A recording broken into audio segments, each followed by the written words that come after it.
Saludos, mi nombre es Alexandro Ruiz y en esta presentación les voy a hablar sobre lo que son las turbomáquinas.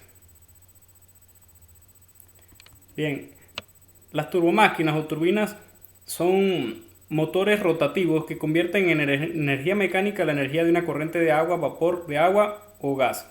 Sin embargo, también puedes trabajar totalmente al contrario. Y en el caso de ser así, pues estaríamos hablando de una bomba hidráulica.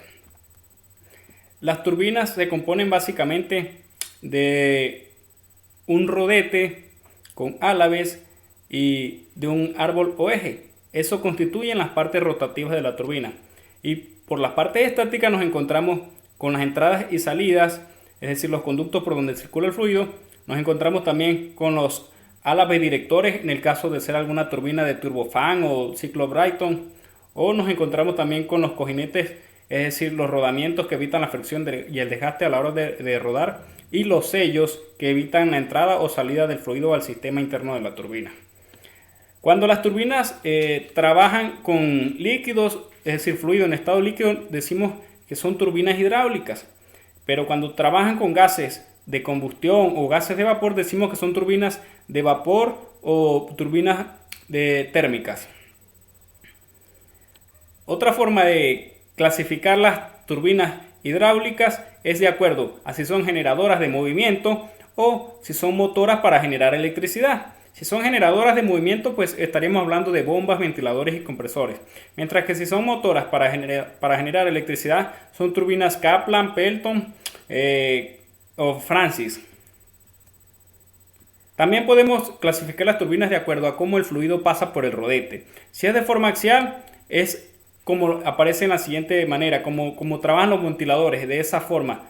Y puede ser también de forma radial, es decir, cuando atraviesa la turbina o los álabes de la turbina en todo su radio, y puede ser también mixtas. En el caso, por ejemplo, de ser axial, nos encontramos con las turbinas Kaplan. Algunas turbinas, por ejemplo, como las turbinas Pelton, son de forma radial. Y en el caso de ser mixtas, tenemos el caso de la turbina Francis, que el fluido entra de forma radial, pero sale de manera axial. Para el cálculo o estudio de las turbinas, nos encontramos con lo que es el teorema de Euler. El teorema de Euler es uno de los principales teoremas o de las principales ecuaciones que se utilizan a la hora de calcular lo que son el movimiento, de cómo entra el movimiento del fluido a los álabes de las turbinas. También se pueden estudiar esta interacción, se puede estudiar mediante el triángulo de velocidades. El teorema de Euler expresa que las fuerzas que actúan sobre las secciones de entrada y de salida del rodete o son paralelas al eje o cortan al eje no contribuyen al giro del motor. Quiere decir que debe haber una diferencia entre la entrada del caudal o la velocidad de entrada y la velocidad de salida para que pueda haber un movimiento.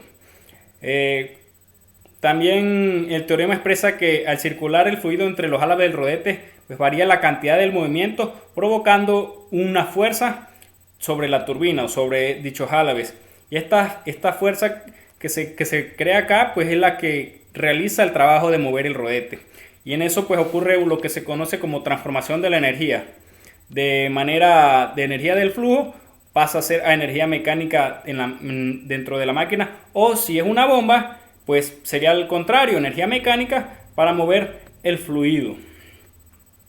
Para la selección de turbina también se toman en cuenta unas variables conocidas como altura de salto y velocidad específica. Por ejemplo, algunas turbinas como las turbinas Pelton tienen resistencia a grandes saltos, a grandes diferencias de desniveles del agua, pero poseen baja velocidad específica, mientras que por el contrario otras turbinas, por ejemplo las turbinas Kaplan, tienen una gran resistencia a altas velocidades, pero no resisten grandes saltos o grandes fuerzas debido al salto, ya que pues eso acarrearía, de acuerdo al diseño de la turbina, pues trae problemas de cavitación o corrosión. En la ingeniería se utilizan las turbinas para una infinidad de cosas. Por ejemplo, se utilizan en los automóviles, en las transmisiones de los automóviles automáticos, también se utilizan en los motores de los aviones, se utilizan en las centrales hidroeléctricas, termoeléctricas, se utilizan para mover fluidos como lo son los compresores, las bombas, etc. Y pues su uso es de verdad muy ilimitado. Así que esto fue toda mi presentación y espero hayan entendido un poco. Muchas gracias.